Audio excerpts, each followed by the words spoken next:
Getting Past One Teach, One Assist by Tabitha Gage, Illinois State University. How important are teachers' perceptions of co-teaching? Imagine you have just accepted a special education teaching position at the middle school level. You are going to be co-teaching math and language arts. You are excited to begin planning the upcoming year and looking forward to meeting with co-teachers to learn about the curriculum map and their teaching approaches prior to the first day of student attendance. Since it's July, the principal was unable to introduce you to your team, but provided you their email addresses so you can arrange to meet them at their convenience. Both the language arts and math teacher welcomed the opportunity to co-teach, but neither offered their vision of what that might look like in their classrooms. They provided a general idea of what students will be working on in the upcoming weeks and stated you are more than welcome to do whatever you need to meet students' needs with IEPs. Unfortunately, you were not prepared at university with strategies for effective co-planning and so missed the opportunity to come to an understanding of how both you and the general education teachers perceive one another's roles. Your time over the next weeks is spent in the classrooms learning alongside the students about procedures and expectations and building working relationships. You meet with co-teachers at least weekly during your planned period to discuss learning objectives and accommodations. Meanwhile, you spend much of your own personal time planning for instructional interventions and wondering where is the time for it all.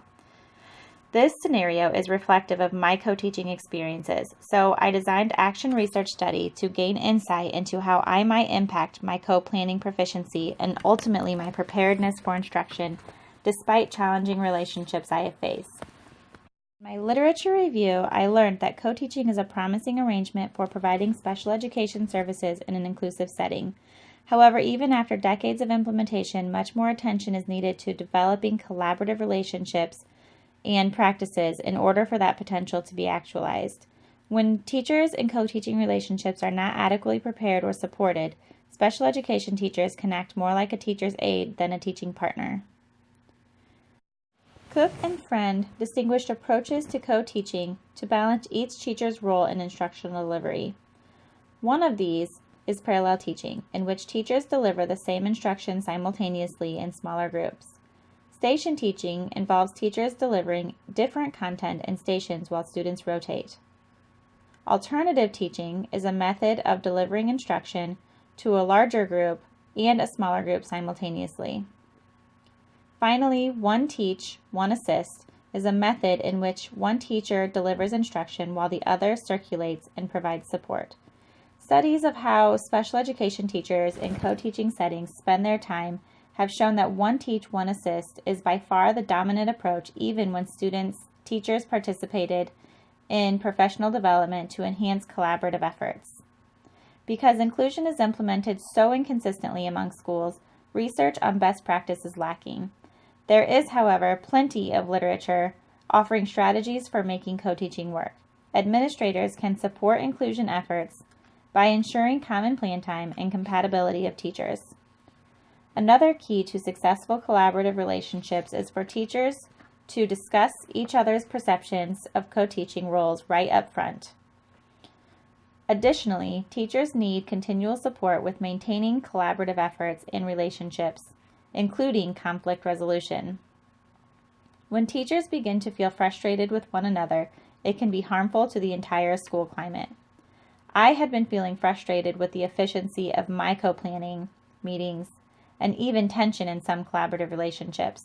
I decided to examine how my approach to meetings might influence the responses of my co-teachers and if this had any impact on my preparedness for instruction. This study followed a mixed methods approach.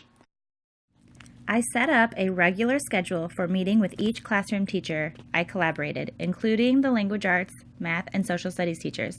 I created forms to document my planned initial statement to the classroom teacher and my actual initial statement, as well as their initial response. Immediately following the meeting, I wrote a reflection of what had occurred. I also used a rubric that I created to score my perceived effectiveness of each meeting. The rubric assessed 6 aspects of planning: completeness and extent of collaboration regarding lesson plans, the extent of differentiation and collaboration regarding learning goals, completeness of plans to address IEP goals, clarity of roles of each teacher, grouping and differentiation of instructional delivery, and the general tone of the meeting. I coded my reflections and arranged keywords into tables to analyze patterns. Although data was coded and cross-analyzed in numerous ways, no clear patterns emerged that answered my research questions. However, there were clear distinctions in the nature of my relationships with each teacher, which appeared to align with the overall efficiency of co-planning. The math teacher with whom I have the strongest relationship was the one with whom I rated our co-planning the greatest on the rubric. Our discussions were the most collaborative and focused on making instructional decisions. My reflective journals of meetings with the language arts teacher showed evidence that I was especially concerned with the tone of the meeting. Our average co-planning rating was half the total possible points. My journal entries about meetings with the language arts teacher did reflect discussions about instructional decisions, but almost half the time I reflected on those that were not discussed. The efficiency of co-planning with the social studies teacher, according to the rubric, was significantly low compared to the other teachers. My initial statements to him were often requesting to meet, even though it was a weekly scheduled meeting. This research sheds light on how much compatibility and strong relationships impact effectiveness of co-planning. What I feel I learned, more importantly, was a greater understanding of what co-teaching is and is not, and what I can do better, as well as what is not practical. My new understanding of co-teaching is a strategy of instructional delivery that is implemented depending on the content, skills, and student needs related to particular lessons. It is not an instructional setting or position fulfilled by teachers. Lessons which can be differentiated and delivered in whole group by the general education teacher can be planned to ensure materials and skill practice are appropriate for all learners. In other words, it is not necessary or practical for resource teachers to co-teach every lesson. Co-teachers should meet at a mutually agreed upon time at least weekly, in a setting that provides the greatest efficiency for co-planning. Co-planning may be done more efficiently if the content expert, or classroom teacher, is prepared for the meeting with more than just a general idea of the scope and sequence of skills they want to teach. Recognizing aspects of instructional delivery that may need differentiation or modification can only be accomplished effectively if plans are completed during the meeting. I now have a greater understanding of how absolutely necessary it is for teachers in collaborative relationships to discuss teaching philosophies and visions for co-teaching in each setting it will occur as early as possible.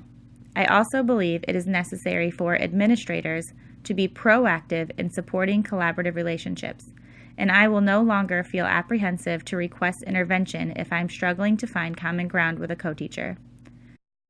The overall school climate is affected both positively and negatively depending on how well teachers collaborate, understand, and value each other's roles and responsibilities. This concludes my presentation on One Teach, One Assist. Thank you.